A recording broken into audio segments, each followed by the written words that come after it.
وعلیکم السلام ورحمۃ اللہ وبرکاتہ۔ موبی کیش یا ایزی پیسہ اکاؤنٹ میں عموماً یہ ہوتا ہے کہ اس اکاؤنٹ کے ذریعے بل کی ادائیگی، بجلی بل، ٹیلی فون بل اور اس طرح کی دیگر سہولیات اس اکاؤنٹ میں فراہم کی جاتی ہیں اور لوگ اس سے فائدہ اٹھاتے ہیں۔ اور اس اکاؤنٹ کو کھلوا کر اس میں یعنی یہ سہولیات لینے کے لیے شاید بیلنس رکھنے کی ضرورت نہیں رہتی، لیکن بیلنس رکھ کر اس پر ایکسٹرا منٹ ملتے ہیں یا انٹرنیٹ ملتا ہے یا کچھ اس طرح سے بیلنس ایکسٹرا ملتا ہے، تو یہ چیز درست نہیں ہے۔ یہ آپ نے چونکہ اس اکاؤنٹ میں قرض رکھا ہوتا ہے اور قرض پر فائدہ اٹھانا یہ درست نہیں ہے کہ آپ نے 1,000 یا 2,000 اپنے اکاؤنٹ میں رکھ لیے، وہ اس کے بدلے میں آپ کو 200 منٹ دے دیتے ہیں یا کچھ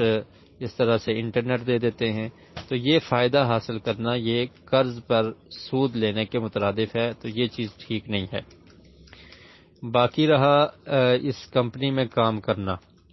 تو اس میں جو کام تو سود سے متعلق ہے وہ نہیں کیا جائے گا، کیونکہ وہ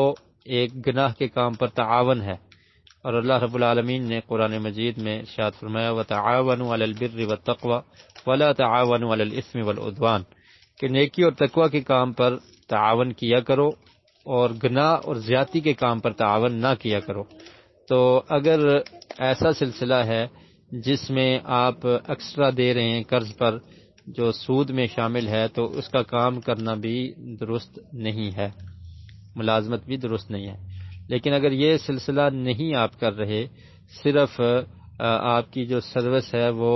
ایسے کام میں ہے کہ جس میں سود نہیں ہے، تو پھر وہ کام کرنا درست ہوگا۔ اور اس میں یہ یاد رکھیے کہ جیسا آپ نے بتایا کہ کوئی اگر پیسے لینا آتا ہے تو ہم اس سے 20 روپے ایکسٹرا لے لیتے ہیں، تو اگر تو یہ آپ کے سروس چارجز ہیں تو وہ ایک علیحدہ صورت ہے، اور اگر آپ کو کمپنی پہلے سے پے کر رہی ہے تو پھر آپ کو یہ ایکسٹرا نہیں لینا چاہیے۔ اور اسی طرح آپ نے بتایا کہ کسی سے ہم 10 روپے لیتے ہیں اور کسی سے نہیں لیتے، تو یہ اگر تو سروس چارجز ہیں کہ آپ ان کو سروس دے رہے ہیں اور اس پر آپ یہ چارجز لے رہے ہیں، تو پھر تو ایسا کرنے میں کوئی حرج نہیں ہے۔ لیکن اگر سروس چارجز نہیں ہیں، آپ کو پہلے سے پے مل رہی ہے اور اس کے باوجود آپ لیتے ہیں، تو یہ درست نہیں ہوگا۔ تو اس لیے اس میں تفصیل ہے، جس میں سود والا معاملہ ہے تو اس میں آپ ملازمت نہیں کر سکتے، اور جس میں سود وغیرہ نہیں ہے تو وہ کام آپ اختیار کر سکتے ہیں۔ تو یہ آپ خود دیکھ لیں کہ سود والا اگر معاملہ ہو تو پھر اس کام کو ترک کر دیں، اور اگر سود والا معاملہ نہیں ہے تو پھر وہ کام آپ کر سکتے ہیں۔